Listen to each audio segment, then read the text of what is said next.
Hello everybody and welcome to a brand new H1Z1 PlayStation 4 tutorial. In today's video I'm going to be doing the complete guide on H1Z1 on PlayStation 4. I personally have over 2,500 hours experience in H1Z1 on PC, and I was one of the lucky few to have received a beta code, so I am going to share my experience with you guys today. This is going to be a really long video, so sit back, relax, enjoy. If this video is helpful for you, please show some love to the like button, it does really help me out. Subscribe if you're new and join the amazing community we've got right here, and be sure to share this video with your friends if you do think that they would use some tips and tricks on H1Z1 on PlayStation 4. To make this as easy as possible for you guys, I'm going to be putting timestamps in the video, so you'll be able to see an index of everything that I talk about in the video. If there's only specific things that you want to learn about, or if you want to come back to this video in the future, it'll be really easy for you guys to do so in the comment section below, and in the description I'm going to leave the timestamps, and I'm also going to put them on screen so you guys can skip to any part of the video you want. Okay, so first off, let's talk about parachuting. Whenever you spawn into a game of H1Z1, it's not like Fortnite or PUBG. You randomly get spawned into the map on a parachute, and it's up to you to land from the parachute to a location that's going to provide you with loot and items to survive in the match. While parachuting, what I normally do in the main menu is start holding R3 down. If you hold R3 down, it'll instantly put your parachute down. That means that you'll hit the ground as quickly as physically possible. Press up on R3, it will tilt your parachute up, and left and right on R3 is to turn your parachute. The left joystick, L3, is for moving your character in midair. So if you want to make more minor adjustments, use L3, but for bigger adjustments and for stretching a little bit further on your parachute, you want to be using R3 more than L3. Sometimes in H1Z1, it'll randomly spawn you on a mountain, and it's really difficult to get to somewhere with loot. If you need to stretch far on your parachute, you want to basically hold your parachute about halfway down, so keep your parachute at roughly a 45 degrees angle. And using R3, you want to turn left and right. Basically you want to swing your parachute the whole way to the side, so swing about 45 degrees to the right and then swing about 45 degrees to the left, while using L1 to kind of move yourself and give yourself as much momentum on your parachute as possible. Once you find your location, just go straight down, get into the first house you see, and hopefully you will be able to get some loot. Things that you should prioritize while parachuting is look for a car. Having a car in H1Z1 is one of the most important things that you can do, but we will get into that a little bit later in the video. Okay, so for number 2, we're going to talk a little bit about settings. I'm not going to talk about this too much because everybody is different, and realistically you should find your own sensitivity and your own settings which match your needs best. For me personally, I turned the brightness up to about 20% because it does be a little bit dark, and whenever your brightness is turned up a bit, it makes people contrast a little bit more on the map. Since the colours in H1Z1 is a little bit gloomy and dark, having a higher brightness will help you see people at longer ranges. Whenever somebody is out of sight, they render in as a dark body, meaning that if your brightness is higher, they'll be more contrasting whenever they're in the trees or whenever they're at distance. Having a little bit of a higher brightness will definitely help you see people better. Don't put it too bright because it'll make everything look washed out, but ultimately you do want to turn it up a little bit, I think. I seen today that European servers on the closed beta was testing a daytime game mode, so that may be coming. There may be nighttime games and daytime games. Definitely for nighttime you do want to turn your brightness up to make sure you can see what you're looking at. Now talking about sensitivity, I've turned my sensitivity up pretty high, maybe 60 or 70%. I do like to be able to turn on people, and I like to have a lot of freedom with my movement. Once again, if you find it difficult to lock onto your targets, you're going to have to kind of play around with it a little bit and try and find the sensitivity that is right for you. Typically you want a pretty decent sensitivity around 50 or 60%.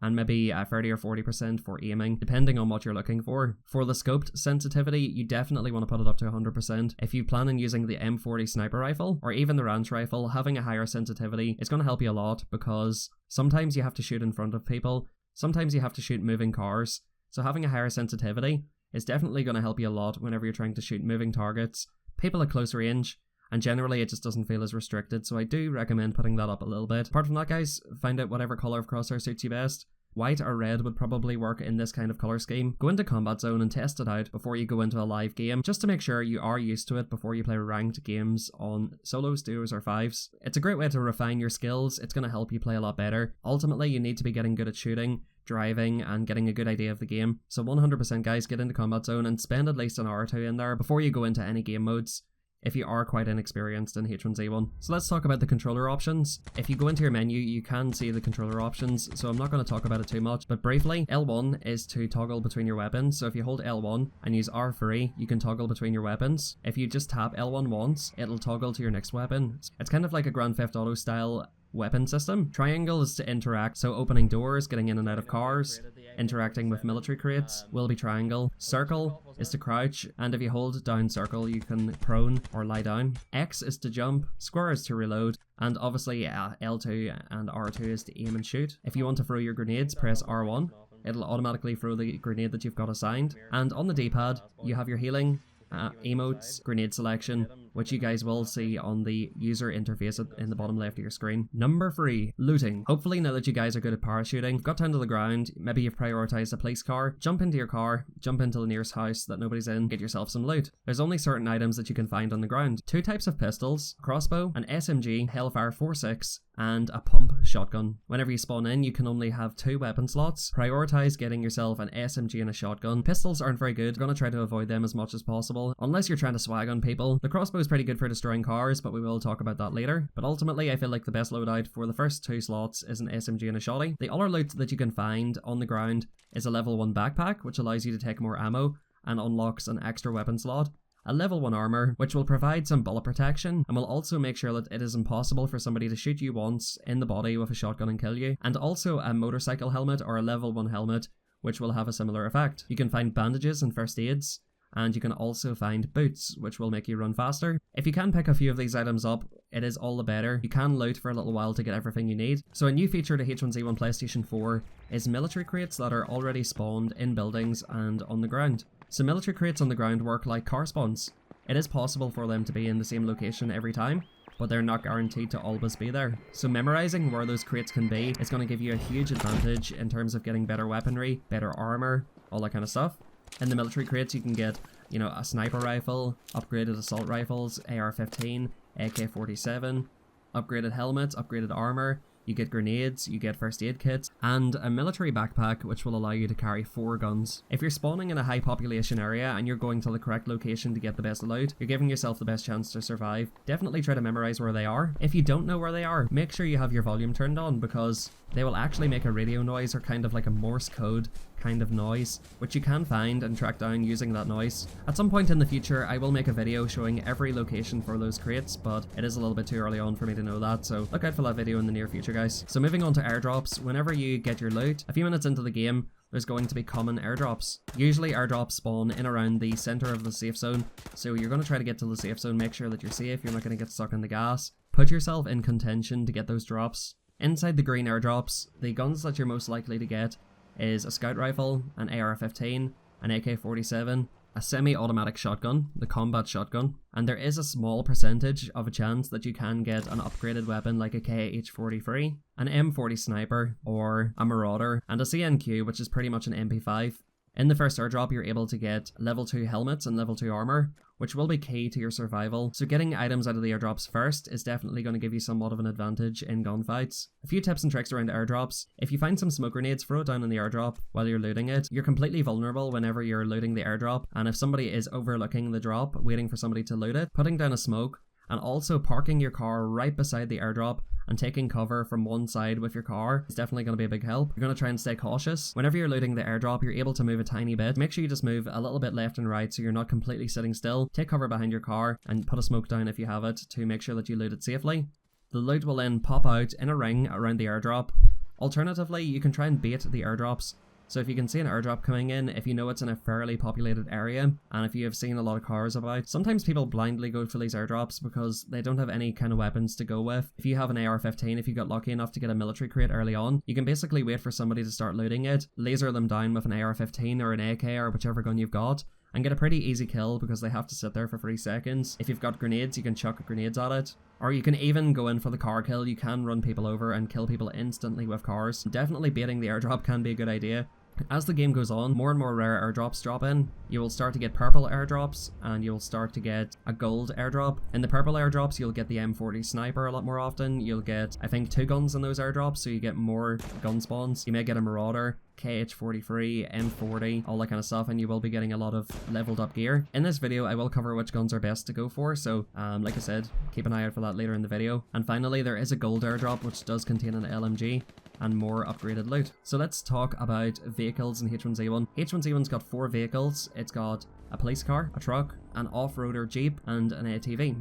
It's almost agreed by everyone that the police car is the best car. Secondly, you should probably prioritize a Jeep after that, then a truck, and then an ATV. Each of these vehicles have their own unique things that they can do. For example, a cop car is the fastest car. You can put on the sirens, which is pretty cool. Cop cars provide amazing cover. It has a headlight, and it's got a roof, which is absolutely perfect for head glitching over. So if you've got a cop car, try and pull the car up horizontally to somebody and just shoot over the police car light. And whenever you're shooting over the cop car, you want to keep moving and stuff like that. Alternatively, if you're shooting somebody who is fighting you through a cop car, I mean, you got to pre-aim over the roof. Don't stand still too long or anything. Just try and, fire a few shots over the roof of the cop car. Generally, that's what people do. They'll either head glitch the cop car light or head glitch above the back tire normally, because that's where you get the most cover in the police car. It is the fastest. It's got very good handling. The main disadvantage with the cop car, it's pretty flimsy. It's really easy to flip it. Whenever you're going up hills, it goes a lot slower. And if you crash into anything, it's going to flip over. That is the downfall of the cop car. But overall, it probably is the best car in the game. Secondly, you've got the off-roader Jeep. It's really good for driving up hills. It's pretty fast, not as fast as the police car. Faster than the truck though. It's got really good handling. It does provide decent cover for shooting around. Whenever people pull up in a Jeep and start shooting, normally they will go to the back of the Jeep and start shooting from the back of the Jeep. Maybe they will use the bonnet or the front of the car for cover as well and try and shoot over the top of the car. What you can do is, if you've got a Jeep, you can basically step back a little bit and you can aim over the top of the Jeep, which is a really, really good head glitch. So if you've got a Jeep, especially if it's on a bit of an angle, step back from the Jeep, give it a few feet or a couple of meters and aim over the top of the Jeep from a few meters back. You will get really, really good cover from that. If you're trying to fight somebody off in that kind of situation, you probably want to try and move them. It's a really, really powerful head glitch on the back of the Jeep. A few things you can do is shoot their feet under the car. You can shoot people through the back windows and stuff like that, or you can just chuck grenades or stuff like that at the car to try and dislodge them and try and move their position and try and get an angle on them, which is more suitable. Thirdly, we've got the truck. The unique thing about the truck is that if you crash through fences and all that kind of stuff, it's the most powerful car in the game. It'll shred through objects and you can just fly through areas without worrying about fences or anything like that. The horrible disadvantage with the truck is the big window in the back of it.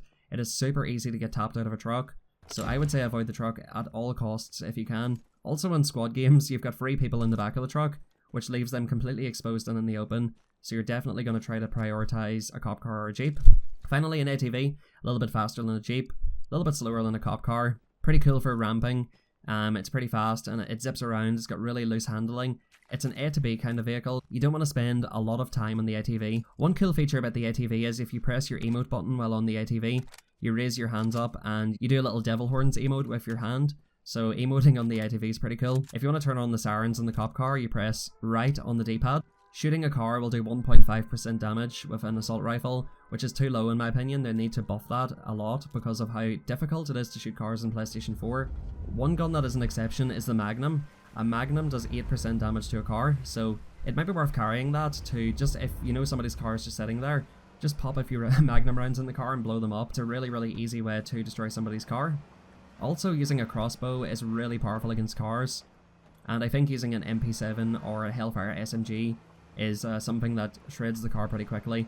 So if you're trying to shoot somebody's car to destroy it, those are the 3 guns I'd prioritize. Definitely carrying a Magnum is something that PlayStation players I don't think would expect, so if you guys take that tip to heart and bring a Magnum with you, I feel like that's going to serve you well. And an LMG is pretty good for shredding cars because of how many rounds it can hold, so you can completely light up a car. I do feel like with the LMG though, it has got a lot of recoil. But once again, we will be talking about weapons a little bit later in the video. Number 6, movement techniques. In H1Z1, you're going to try to move about as much as possible. You don't want to be standing still or anything and making yourself a really easy target. A few tips for movement in H1Z1 is whenever you're shooting, if you're fighting somebody at medium range, take a few shots. If you know that they're good, crouch and strafe a little bit to the left or the right to make sure that you're making yourself a really hard target to hit. One really good tip for shotgun fights and close range fights is crouching. So if you can either crouch a few times before you get into a crouch lock, so don't over crouch because it will lock you in position, but definitely crouching a few times in the middle of a gunfight while strafing to the left or right will help you in that fight. It makes it really difficult for people to track you. Reposition as much as possible in fights, especially if you know somebody's got a sniper, or if you know somebody's pretty decent, or if they're hitting a few shots on you. Keep strafing and ducking and all that kind of stuff, and make sure that you're not an easy target. Drop shotting doesn't really work in this, so do not drop shot. And my advice with shotgun fights, I see a lot of people jumping around. Personally, I don't like to jump around too much unless it's kind of a last resort. So don't jump around too much. I would say the only time that you really want to jump is if you're maybe trying to run away from a sniper, or kind of snaking about and, making sure that you're not getting hit that way. Jumping makes you too much of an easy target. So talking about snaking, on PC we have a term called ENAS, which basically is snaking. It's whenever you like kind of run left and right to try and get closer to somebody, or if you're running away from somebody who's shooting you in the back, you can kind of strafe left and right. Now, once again, there is a lock on this feature, so if you try to strafe too much, you will get locked. I hope that they unlock it because I don't think it's really necessary for PlayStation, but that can be something that's really useful. If you're trying to push somebody, you know, snake left and right. Don't just run straight for somebody because they'll just pop out and shotgun you or MP7 you to the face. It's going to be a pretty easy kill for them if you're running straight at them. So definitely ENAS a little bit, crouch, strafe around, and make yourself as hard as possible to hit. So which guns are the best guns in H1Z1 and PlayStation 4? For me, the worst guns in the game is to start off with the pistols. I think the M9 is the worst pistol in the game. It does really low damage. It has bloom. So if you guys didn't know this already, the guns in H1Z1, some of them have bloom, which I will talk about a little bit more. Some guns have bloom. The pistols especially have a lot of bloom, so stay away from the M9. The M17 is pretty decent. It's about as strong as an AR, but it's only got a 7-round clip, so if you're going to use a pistol, use the M17. Now, in my personal opinion, the SMG is better than the shotgun. The SMG really needs nerfed. I think it's low-key the most powerful gun in the game, so no matter what, carry an MP7, it'll save your life so much. You can even spray people down from medium range. I think they really have to nerf it. For the time being, guys, everybody's going to be running a Hellfire SMG, so make sure that you're with them and carrying that. The pump shotgun's pretty decent, but it requires you to be pretty accurate, and I find shotgun on PlayStation 4 is a little bit more difficult than PC, which to me is a good thing. You can't one-pump people through helmets, you can't pump them through armor. You normally have to shoot somebody 2 or 3 times, even 4 times with the shotgun to kill them. If you do use the shotgun, the pump, aim down sights with it because you do get some aim assist, and it's way easier to hit your target when you're aiming down sight. Normally, that's not a thing that you would do, but on PS4, definitely ADS if somebody's a little bit further away from you. And the most rare weapon you can find on the ground is the crossbow. The crossbow is really good for destroying cars, and if you direct impact somebody, you can do up to 90 damage with it. So I think it's kind of a hidden gem in H1Z1. It's something that people don't really use as much as they should. I absolutely hate it, so I hate to be telling you guys this, but use the crossbow, dude. If for destroying people's cars, and for like doing like heavy impact damage in teams and stuff like that, use a crossbow. It is very, very good. The Magnum's pretty strong against cars. The iron sights of the Magnum are not great, so you're probably going to try to avoid it for fighting people. If you want that extra little python in your pocket for taking out cars, definitely carry a Magnum if you want to. Moving on to the airdrop weapons, the AR-15. I absolutely love the AR-15. The bullets are projectiles in H1Z1, so whenever you aim on somebody, based on the bullet speed and based on whether or not they move, that determines if your shot's going to hit them. It's not like Call of Duty where it's hit scan, you aim straight on somebody and hits them. It is projectiles. AR-15 is really good at range. I mean, for tapping, it's got a holographic sight, and I think it's a really consistent gun for getting 2 and 3 taps or 4 taps. So trying to shoot people in the head with the AR is pretty good. At most ranges, you aim straight on people. If they do get a little bit further away, there is some bullet drop, so aim a little bit higher if you're going for those headshots. But if you're happy enough to get body shots, feel free just to kind of aim on their body or aim on their head. The AK-47 has got a lot of bloom. I think it's low-key one of the worst guns in the game. I mean, sometimes it completely shreds up close, but then other times it's very inconsistent. It has a decent amount of recoil, but it does have a fair amount of bloom as well. So I find it very inconsistent. I would say the MP7 beats the AK-47 9 out of 10 times. So I would say try to trade that in for something better as soon as you possibly can. The combat shotgun is a fully automatic shotgun. It does less damage than the pump, it has less range, but I think overall it's better than the pump. You can get a lot of shots off in quick succession, and it is very, very useful for killing people, even if they've got an MP7 up close. I still think it's a little bit less powerful than the MP7 for sure, but it can be very, very useful at close quarters and point-blank situations. The Marauder is a 3-round burst assault rifle with kind of an ACOG or 4x scope, or whatever way you want to look at it. Marauder is actually a pretty good gun. It's got a bit of bloom as well, but you can sometimes land consecutive shots with the 3-round burst. So I found myself 2-tapping or 3-tapping people with the Marauder just by 1-tapping, which is pretty powerful. I recommend the Marauder. It's a very, very good gun, and it doesn't seem to have a lot of bullet drop either. You've also got a Scout Rifle, which I believe you can 2 or 3-tap people with depending on their helmet status. The Scout Rifle is a pretty good gun. They recently made the scope a lot better, so maybe carrying a Scout Rifle could help you. I think ultimately though, the Marauder or the KH-43 is better. So moving on to the KH-43, this is the best gun in the game, 100%. The MP7 and the KH-43 are the 2 best guns in the game. MP7 for close range, and for medium to long range, KH-43. The recoil's very low, it's really nice to control, doesn't have that much bloom, it just feels so good. If every gun was like the KH-43 in H1Z1, it would be amazing. It's a very, very good gun, and I rate it very highly. I would say it's definitely the best assault rifle in the game, and I would say prioritize that over any other assault rifle. The M40 sniper rifle, it's just... It's my bae. I'm low-key gonna divorce my wife for the M40 sniper rifle. I absolutely love it. A few things to keep in mind with the M40 is it's a one-shot kill to the head no matter what. If somebody is a little bit far away, it does have quite a severe bullet drop, so make sure that you're aiming above people's heads if they're standing still. If somebody is driving or if somebody is running, aim a little bit ahead of them and also compensate for the bullet drop. So if somebody's running, aim a little bit above their head and aim in front of them and shoot and hope for the best, honestly. It's about a 2-shot kill to the body as well with body armor and a 1-shot kill to the head. And like I said, the bullet drop is pretty severe. You do have to be quite accurate with it. It's got a very low sensitivity scope. And if you're fighting another sniper with the M40, you don't want to peek too long because honestly, those fights will end very quickly for you. Finally, just touching on the light machine gun. Pretty good for cars. I feel it's not great for combat though. I think the loadout that you're going to try to run for this game is going to be the sniper, whether it be the scout rifle if you want a semi-automatic, or the M40 if you want one-shot kills. So run a KH-43, an MP7, a sniper, maybe a crossbow or magnum. My perfect loadout in this game would either be 2 KH-43s, or a KH-43 and a marauder, an M40 sniper, and an SMG. I think that's the most ideal loadout. It's very, very consistent with everything, and I think it will give you the best results. Once again, if you want to swap out one of your guns for a crossbow or a magnum, that will do a lot of damage to cars, so feel free to do so if you find that necessary. At the end of the game, it's literally a destruction derby, so maybe being the person with a car destroyer is going to put the game in your favour, so definitely keep that in mind. Okay, so just a few tips for shooting. Once again, don't stand still. You want to be kind of moving around and shooting as much as possible. Whenever you're in the middle of spraying somebody with an MP7, AK-47, AR, any gun, crouch in the middle of the gunfight. In H1Z1 there's a lot of vertical recoil, so whenever you crouch it automatically shifts your crosshair down, and if you're starting to get above somebody's head, you just want to crouch and that'll put your crosshair back on target. So in the middle of an MP7 spray or in the middle of a fight, crouching will not only throw off your opponent, but it will keep your aim on check. At distances, shoot above people's heads because once again there is a decent amount of bullet drop with certain guns. If somebody's running or moving in a car, try and shoot in front of the car and shoot in front of the person running. You're not going to hit any shots if you aim straight on them. Always aim for headshots. Headshots do the most damage, and eventually if you take their helmet off you can one-tap people if they're damaged a little bit, so aiming for the head is definitely something that you should prioritize as well.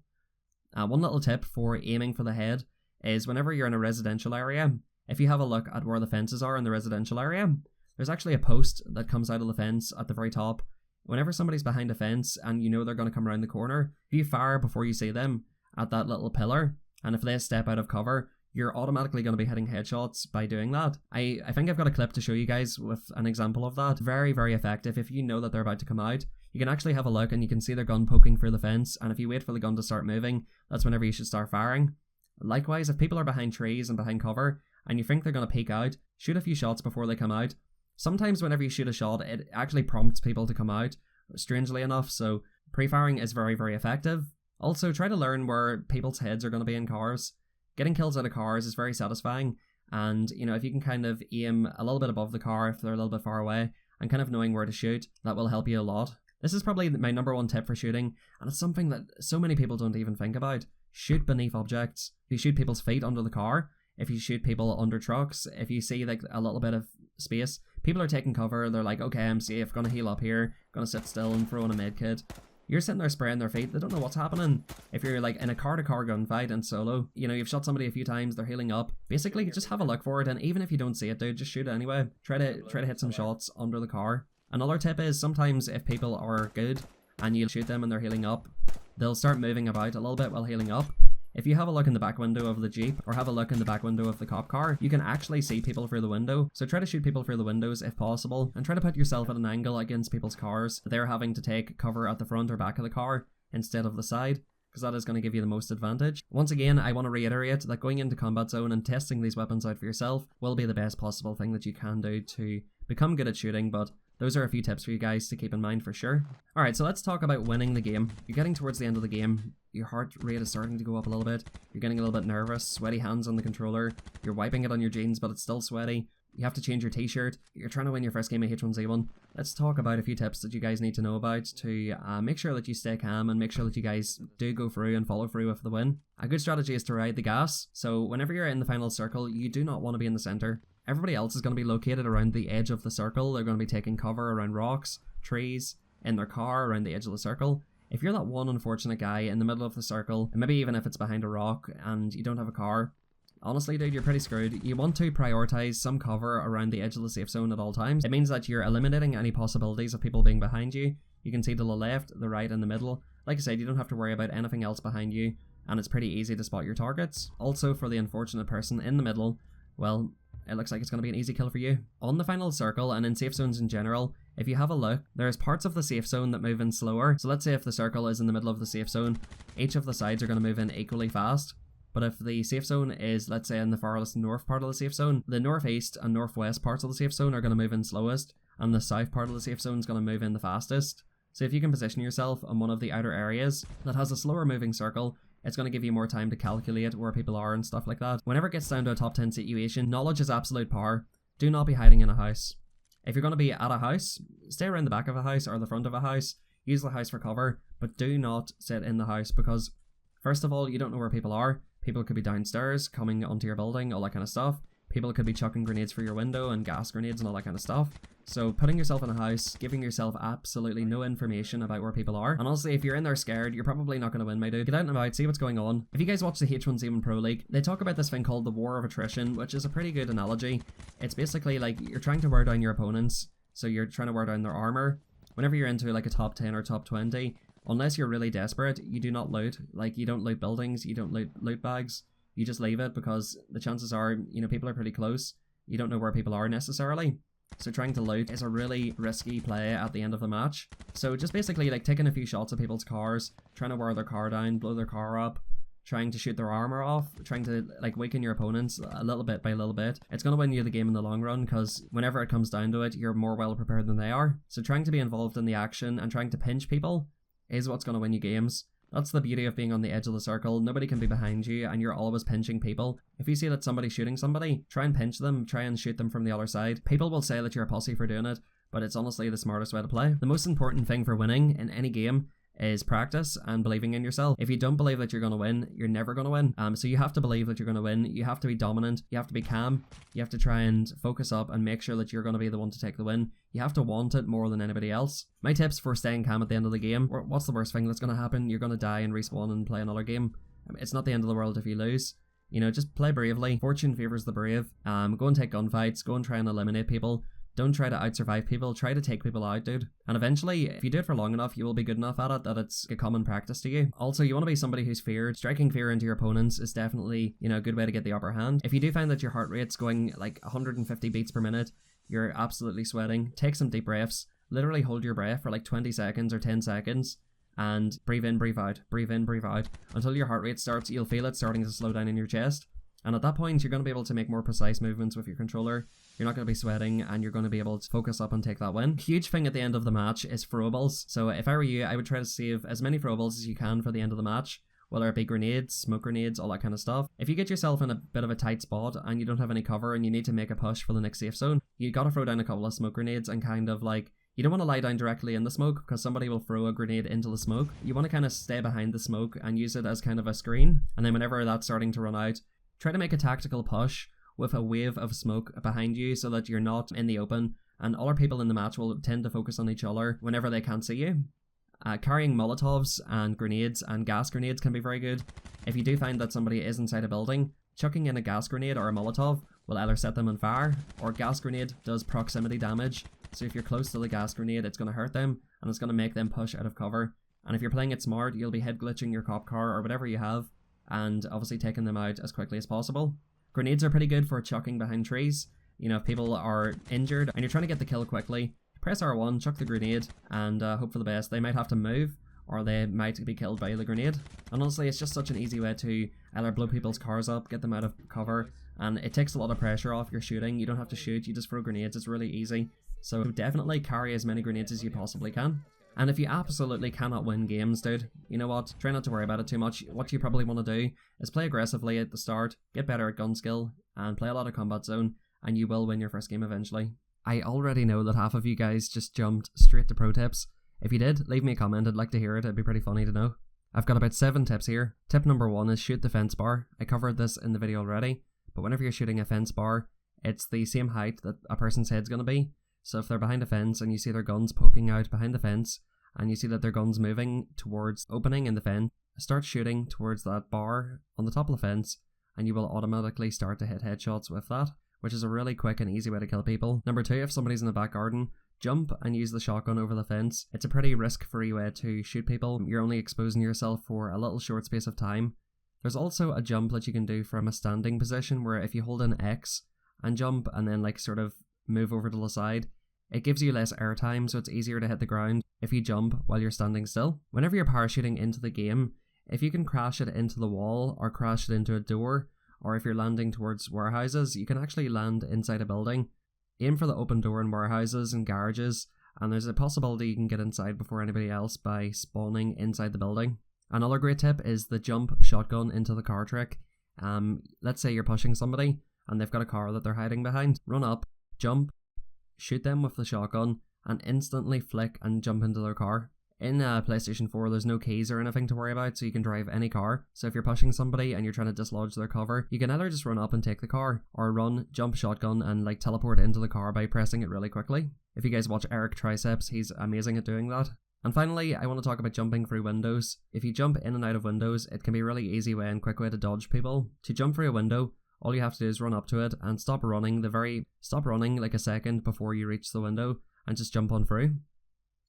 As you can see by this clip, I'm using the cop car to drive it up to the garage, jump on top of the garage from the cop car, and then jump through the window. So if you know somebody's camping on a stairway, drive your car up to the garage, jump on there, and go on ahead through. If you want to be an absolute pro, you can jump from the garage roof over to the umbrella, and then jump from the umbrella into the house from there, which nobody is ever going to expect. This one is really random, but I feel like it is worth sharing with you guys. So in C7, on the map, there's a trailer park, and a lot of the trailers are on top of like a wooden structure with like a wooden deck. What you can actually do is shoot the bottom of the deck out and get under the trailers and like shoot it out and go out the other side.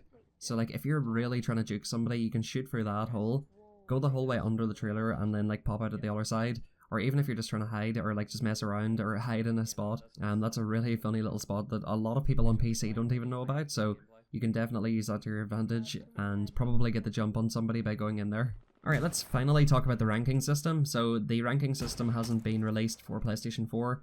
On PC, the ranking system goes as follows. You play 10 games, you'll get a rank based on how well you've done in those 10 games. The ranking system consists of your kills per match, your average placement, and how many kills you got per match, and your position. Generally, on PC, if you win 10 games with around 10 kills, you'll get royalty, which is the highest rank. If you win 10 games with around, let's say, 4 or 5 kills, you'll get a master rank. If you win like maybe 6 or 7 games and a few second place finishes, you'll get diamond. If you win maybe 4 or 5 games, you'll get platinum. And then it goes down to gold, silver, and bronze as the lowest rank. Set yourself a target. I'm going to be going for royalty because I'm a gamer. Seasons are maybe normally a couple of months long, so try and aim for a couple of wins a week to get royalty, and try to focus on getting a good average placement and not dying off the spawn too much. If you do get a bad average placement, it's going to make it even harder to get royalty, and there is a bit of a multiplier there. But sometimes you will see in the kill feed who's killed who.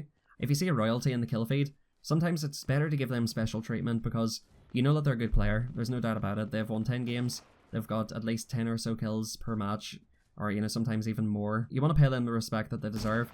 So maybe trying to team up on the royalty. If you see the royalty pushing people, try to pinch the royalty player, which is going to make it easier to take him out of the game. Sometimes you have to play the player, not play the game, and sometimes you have to take every advantage you can against higher ranked players and more skillful players. It is possible to beat them, you just gotta outsmart them. Well, that just about wraps it up for today's video. If you did make it to the end, be sure to leave a like on the video, turn on post notifications, and subscribe if you want to see more H1Z1 content from me. And thank you guys for making it to the end. I do really appreciate it. I'm glad I can help you with H1Z1. Share the video with your friends if you do think that'll help them. I'm also going to leave a couple of videos at the end of this one if you want to check out more content from me. Feel free to click one of the links at the end if you want to see another video. And until next time, this has been KingPlays. Thank you very much for watching. Good luck and peace out. Drop it. It's okay to say that a week's fine. It's Hoodie Allen. What up, Marina? You know how we do. They telling me to take the safe route. This is the detour. Hoodie, baby, you ain't seen a kid like this